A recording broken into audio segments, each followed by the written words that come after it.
નમસ્કાર મિત્રો, આમ આદમી પાર્ટી ભુજ શહેરની યુટ્યુબ ચેનલમાં આપનું સ્વાગત છે। હું રાજેશ મહેશ્વરી, આમ આદમી પાર્ટી ભુજ શહેર પ્રમુખ।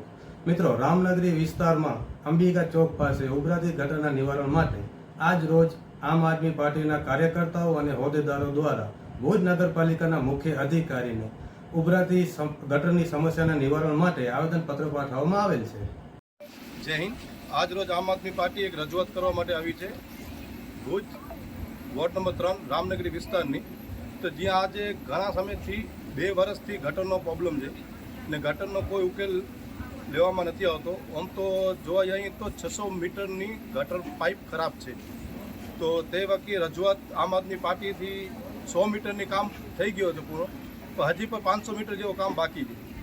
તો હમણાં છેલ્લા 6 મહિનાથી 4-5 જગ્યાએ એવી ગટર ઉભરાય છે ને પાઇપ દબાઈ ગયા છે। તેની આમ આદમી પાર્ટી આજે રજૂઆત કરવા માટે ભુજ નગરપાલિકા આવી છે ને ફોટા કાઢીને સાહેબોને બતાવ્યા છે। તો હવે કાંક તમે જાગો ને ઓફિસોથી બહાર નીકળીને કામ કરો।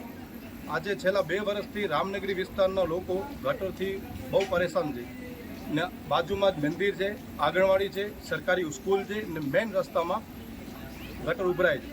તો અમારી માંગ એ છે કે જલ્દથી જલ્દ આ જે ગટર ઉભરાય છે તો એનું નિરાકરણ લેવામાં આવે ને પાઇપ જે દબાઈ ગયા છે એને ખોદી ને નવા પાઇપ નાખવામાં આવે।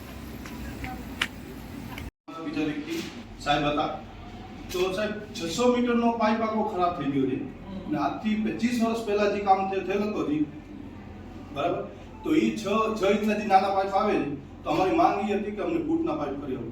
તો અત્યારે ઇલેક્શન હતો ને ત્યારે ખાલી 100 મીટરના પાઇપ નાખવામાં આવ્યા છે ને સેપરી હનુમાનજીના મંદિર ગણા આવ્યા છે, દશામાના મંદિર ગણા હજી સુધી પણ 200 મીટરના પાઇપ બહુ ખરાબ છે, બહુ આના કરતાં પણ ગંભીર હાલતમાં છે। તો એની રજૂઆત કરવા માટે આવ્યા હતી। આજથી 12